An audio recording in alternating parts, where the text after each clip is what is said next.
Você está ouvindo o plano de leitura da Bíblia em um ano. Dia 23 de janeiro, semana 4.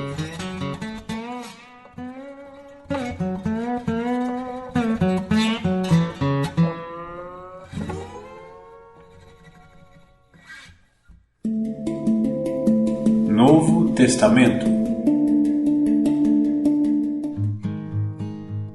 Livro de Lucas, capítulo 18, versículos do 1 ao 17. Jesus contou a seus discípulos uma parábola para mostrar-lhes que deviam orar sempre e nunca desanimar. Disse ele: havia numa cidade um juiz que não temia Deus nem se importava com as pessoas. Uma viúva daquela cidade vinha a ele com frequência e dizia: faça-me justiça contra meu adversário. Por algum tempo, o juiz não lhe deu atenção, mas, por fim, disse a si mesmo: não temo a Deus e não me importo com as pessoas, mas essa viúva está me irritando. Vou lhe fazer justiça, pois assim deixará de me importunar. Então o Senhor disse: aprendam uma lição com o juiz injusto. Acaso Deus não fará justiça a seus escolhidos que clamam a Ele dia e noite? Continuará a adiar sua resposta? Eu afirmo que Ele lhes fará justiça, e rápido. Mas, quando o Filho do Homem voltar, quantas pessoas com fé Ele encontrará na terra? Em seguida, Jesus contou a seguinte parábola àqueles que confiavam em sua própria justiça e desprezavam os demais. 2 homens foram ao templo orar.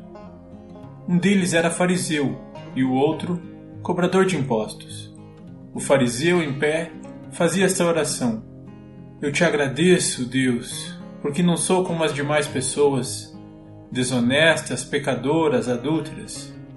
E, com certeza, não sou como aquele cobrador de impostos.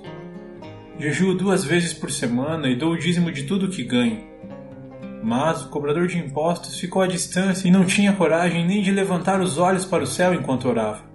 Em vez disso, batia no peito e dizia: Deus, tem misericórdia de mim, pois sou pecador. Eu lhes digo que foi o cobrador de impostos, e não o fariseu, quem voltou para casa justificado diante de Deus. Pois aqueles que se exaltam serão humilhados, e aqueles que se humilham serão exaltados. Certo dia, trouxeram crianças para que Jesus pusesse as mãos sobre elas. Ao ver isso, os discípulos repreenderam aqueles que as traziam. Jesus, porém, chamou as crianças para junto de si e disse aos discípulos: deixem que as crianças venham a mim. Não as impeçam, pois o reino de Deus pertence aos que são como elas. Eu lhes digo a verdade: quem não receber o reino de Deus como uma criança, de modo algum entrará nele. Antigo Testamento. Pentateuco ou Torá.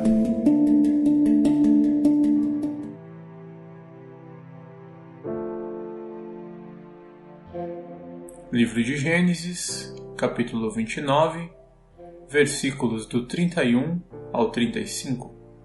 Quando o Senhor viu que Lia não era amada, permitiu que ela tivesse filhos. Raquel, porém, era estéril. Lia engravidou e deu à luz um filho. Chamou-o de Ruben, pois disse: o Senhor viu minha infelicidade, e agora meu marido me amará. Pouco tempo depois, Lia engravidou novamente e deu à luz outro filho. Chamou-o de Simeão, pois disse: o Senhor ouviu que eu não era amada e me deu outro filho. Lia engravidou pela 3ª vez e deu à luz outro filho. Chamou-o de Levi, pois disse: certamente, desta vez meu marido terá afeição por mim, pois lhe dei 3 filhos. Lia engravidou mais uma vez e deu à luz outro filho. Chamou-o de Judá, pois disse: agora louvarei ao Senhor. Então, parou de ter filhos. Livro de Gênesis, capítulo 30. Quando Raquel viu que não dava filhos a Jacó, teve inveja da irmã e implorou a Jacó: dê-me filhos, ou morrerei. Jacó se enfureceu com Raquel. Por acaso sou Deus? Perguntou ele. Foi ele que não permitiu que você tivesse filhos. Raquel lhe disse: tome minha serva Bila e deite-se com ela. Ela dará à luz filhos em meu lugar, e por meio dela também terei uma família. Então Raquel entregou sua serva Bila a Jacó por mulher. Jacó se deitou com ela. Bila engravidou e deu um filho a Jacó. Raquel o chamou de Dan. pois disse: Deus me fez justiça, ouviu meu pedido e me deu um filho. Bila engravidou novamente e deu a Jacó o segundo filho. Raquel o chamou de Naftali, pois disse: Tive uma luta intensa com minha irmã e venci. Quando Lia percebeu que tinha parado de engravidar, tomou sua serva Zilpa e a entregou a Jacó por mulher. Pouco tempo depois, Zilpa deu um filho a Jacó. Lia o chamou de Gade, pois disse: Como sou afortunada. Então Zilpa deu a Jacó o segundo filho. Lia o chamou de Aser, pois disse: Como estou alegre. Agora as outras mulheres celebrarão comigo. Certo dia, durante a colheita do trigo, Rúben encontrou algumas mandrágoras que cresciam no campo e as trouxe para Lia, sua mãe. Raquel suplicou a Lia: Por favor, dê-me algumas das mandrágoras de seu filho. Lia, porém, respondeu: Não basta ter roubado meu marido, agora também quer roubar as mandrágoras de meu filho? Raquel propôs: Em troca de algumas mandrágoras, deixarei que Jacó se deite com você esta noite. Ao entardecer, quando Jacó estava voltando do campo, Lia foi ao seu encontro e disse: Esta noite você deve se deitar comigo. Paguei por você com algumas mandrágoras que meu filho encontrou. Assim, naquela noite Jacó se deitou com Lia. Deus respondeu às orações de Lia, que engravidou novamente e deu a Jacó o quinto filho. Chamou-o de Issacar, pois disse: Deus me recompensou porque entreguei minha serva por mulher a meu marido. Lia engravidou outra vez e deu a Jacó o sexto filho. Chamou-o de Zebulon, pois disse: Deus me deu uma boa recompensa. Agora meu marido me tratará com respeito, porque lhe dei 6 filhos. Depois, Lia deu à luz uma filha e a chamou de Diná. Então Deus se lembrou de Raquel e, em resposta às suas orações, permitiu que ela se tornasse fértil. Ela engravidou e deu à luz um filho. Deus tirou a minha humilhação, declarou, e o chamou de José, pois disse: Que o Senhor me acrescente ainda outro filho. Logo depois que Raquel deu à luz a José, Jacó disse a Labão: Por favor, libere-me para que eu volte à minha terra natal. Permita-me levar minhas mulheres e meus filhos pelos quais o servi, e deixe-me partir. O Senhor sabe muito bem como trabalhei arduamente a seu serviço.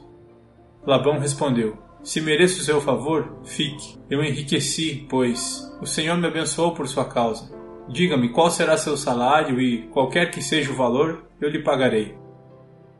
Jacó respondeu: O Senhor sabe como trabalhei arduamente a seu serviço e como seus rebanhos cresceram sob meus cuidados. De fato, o Senhor tinha pouco antes de eu chegar, mas sua riqueza aumentou consideravelmente. O Senhor o abençoou por meio de tudo que eu fiz. Mas e quanto a mim? Quando começarei a cuidar da minha própria família? Quanto quer receber de salário? Perguntou Labão mais uma vez. Jacó respondeu: Não me dê coisa alguma. Se o Senhor fizer o que lhe direi, continuarei a cuidar de seus rebanhos. Deixe-me inspecionar seus rebanhos hoje e remover todas as ovelhas e cabras salpicadas e malhadas, além de todas as ovelhas pretas. Elas serão o meu salário. No futuro, quando o Senhor conferir os animais que me deu como salário, verá que fui honesto. Se encontrar em meu rebanho alguma cabra que não seja salpicada ou malhada, ou alguma ovelha que não seja preta, saberá que as roubei do Senhor. Está bem, respondeu Labão. Será como você disse. Naquele mesmo dia, porém, Labão saiu e tirou do rebanho todos os bodes listrados e malhados, todas as cabras salpicadas e malhadas ou com manchas brancas, e todas as ovelhas pretas. Colocou os animais sob os cuidados de seus filhos, que os levaram a um lugar a 3 dias de viagem de onde Jacó estava. Assim, Jacó ficou e tomou conta do resto do rebanho de Labão. Então Jacó pegou alguns galhos verdes de álamo, amendoeira e plátano, e removeu tiras das cascas, formando listras brancas nos galhos. Em seguida, colocou os galhos descascados junto aos bebedouros onde os rebanhos iam beber água, pois era ali que se acasalavam. Quando se acasalavam diante desses galhos descascados com listras brancas, davam crias listradas, salpicadas e malhadas. Jacó separava esses cordeiros do rebanho de Labão. Na época do cio, colocava o rebanho de frente para os animais listrados e pretos de Labão. Assim, Jacó foi formando seu próprio rebanho, que mantinha separado do de Labão. Sempre que as fêmeas mais fortes estavam no cio, Jacó colocava os galhos descascados nos bebedouros em frente delas, para que se acasalassem diante dos galhos. Não fazia o mesmo, porém, com as fêmeas mais fracas, de modo que as crias mais fracas ficavam com Labão, e as mais fortes com Jacó. O resultado foi que Jacó se tornou muito rico, dono de grandes rebanhos e também de servos e servas e muitos camelos e jumentos.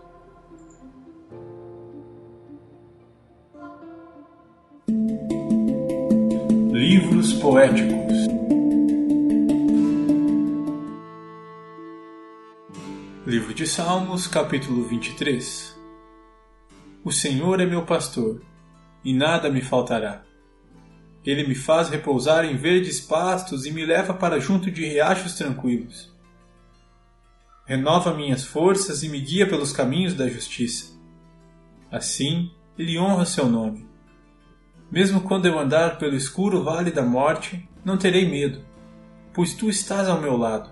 Tua vara e teu cajado me protegem. Preparas um banquete para mim na presença de meus inimigos. Unges minha cabeça com óleo, meu cálice transborda. Certamente a bondade e o amor me seguirão todos os dias de minha vida, e viverei na casa do Senhor para sempre.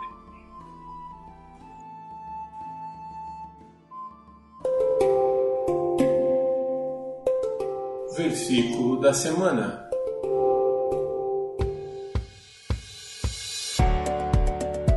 Porque o Filho do Homem veio buscar e salvar o que se havia perdido. Lucas 19:10. Porque o Filho do Homem veio buscar e salvar o que se havia perdido. Lucas 19:10. Mais uma vez. Porque o Filho do Homem veio buscar e salvar o que se havia perdido. Lucas 19:10.